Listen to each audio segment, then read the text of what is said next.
I know I was going to do a fishing report last week, or I promised I would, and I'm definitely overdue for a report right now. If I did a report last week, all I would have said is just same as the last ones. But now a lot has changed. Now this is after the Labor Day weekend, this report's up. So a lot's changed in the river, and a lot's going on too. To start out with, they did bump the water up to 750 on Thursday instead of Friday. Little bastard mosquitoes. And that brought a gob of fish in on Friday. Those fish right now are actually in the upper river. There's actually some fish that ended up in the upper fly fishing zone, and a handful of cohos up there, by the way. So we've already got some fish scattered through the system. That water flow ran until Monday morning, which it dropped back to a base flow of 350, which is what you're seeing right behind me. It's the base flow of 350. We had fish trickling. We still have fish trickling as I'm doing this report right now. Decent trickle movement is how I would rate it over the last few days. As a result, we got new fish coming into the DSR, working through, and these fish are starting to spread out through the entire river. All the major holding pools, named pools, the big pools, all got a few fish in them. And like I just mentioned, there's fish scattered right up to the upper fly zone. So we got not a lot of fish, just spatterings of fish scattered about.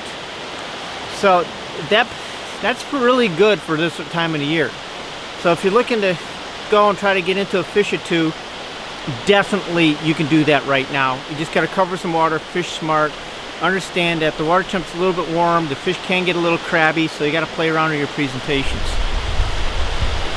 I would rate the fishing, like I said, at good to decent, period, for the amount of fish movement I've seen.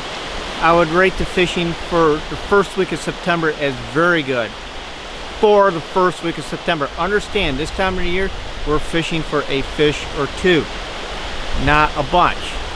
So it's a good sign that the fishing's going to get consistent. We'll just have to see how it plays out. It's really early yet. Obviously, we got some good fish movement right now, and we do have fish basically scattered through the system. Not a lot, just little pods here and there, handfuls. You know, what I mean by handfuls, you're not going to find a pool black when you're going to find a pool with a couple dozen fish sitting in it. But there's definitely fish around. There's a little bit of honey, a little covering the river. You can find some fish to play with. We're getting our bites right now on the standard stuff. Black willy buggers, olive willy buggers. The water's been big, so we've been fishing a lot of fours. Just put a big target out there. And of course, it's early in the season. We've been doing a lot of trout fishing, nymph fishing, so we're just eager to swing flies. So that's been what we have been doing. However, middle of the day, when those fish drop into the pockets, they drop into some of those deeper pools, and their activity drops off, you may want to break out and fish a much slower presentation, kind of do what I refer to as a sloppy dead drift into a swing. And that slower presentation, drop down to maybe like a size 6 fly bugger instead of a size 4 bugger. Just drop your bugger size down. That would probably be really beneficial, picking up those fish as their activity level starts to shut down and they go into a more rust mode. Also, the water temperatures will be rising.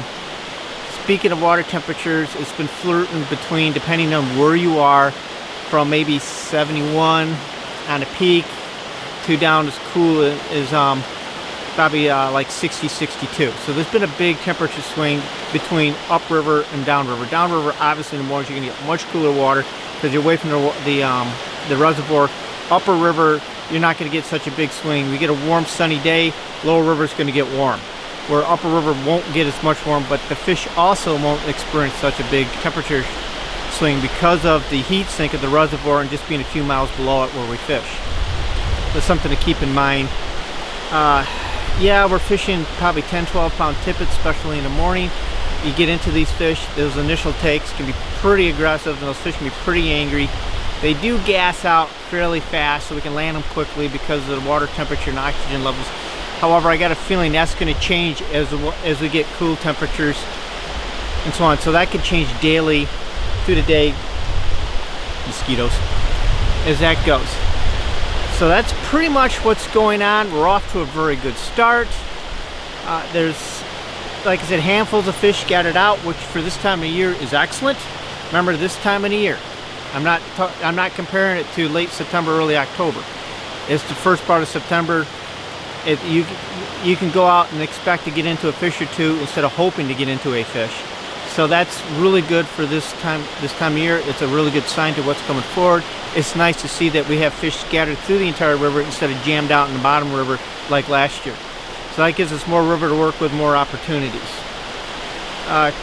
Couple quick announcements. One, everybody's wondering about the flies. Pineville Sport Shop is carrying our flies this year, so if you want to get the flies that we use, Pineville Sport Shop will have them.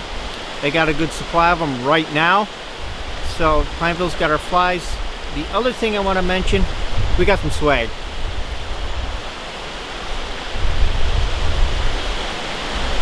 And we also got some fly boxes. If you'd like a hat or a fly box, we can sell the hats for $25, the fly boxes for $15 with a logo on them. What we're trying to do is raise a little bit of money to buy new camera gear and maintain the website and probably upgrade some stuff. So if you like it, you see myself, Rick Smith, George Zervis, flag us down. They'll have what we have on supply in your vehicles. Get them. Unfortunately, we're fly fishing guides. We're not YouTube experts or website experts. We don't have an online shop on our website yet. We're just not that good at getting that stuff done. So you'll have to do the old school, flag us down and say, hey, you got a hat, you got a box? Yep, here you go. If you want flies, all we're carrying is what we can use for ourselves. Pineville will have the flies. So until next time, don't forget to hit that little subscribe button, and also that bell icon right next to the subscribe. Hit that so you get your notifications when we put some videos up. And we got a video coming that we just shot over the weekend, us floundering around, struggling with the waters, trying to get oriented. Unfortunately, there's no fish, but hey, it is what it is. Our star's Mother Nature. Sometimes she comes to play, sometimes she doesn't. Here you can see us just kind of getting oriented and talking about us trying to get adjusted and getting our feet underneath us for the fall salmon run. And I also have another video up that's a gear dump on what we carry during salmon season. If I can figure out or remember, I'll put a little link into the description. You can go to that, or you just go to the YouTube site page and you'll see it right there. And it's got a whole gear dump of all the stuff that we carry, from waders, wading shoes, and gear and all that's on there too. Well, until next time, thanks for watching, thanks for listening. See you in the river, folks. This is Jay at JPEG Guides and Lost River Fishing. We are a year-round fly fishing catch and release guide service.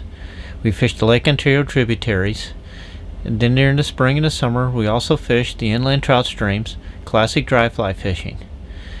During the heat of the summer we will do the warm water fishing for bass and pike. If you're interested in any of our outings or have any questions, please feel free to email us at fish@lostriversfishing.com. Hope to hear from you, and if you have any questions, feel free to contact us.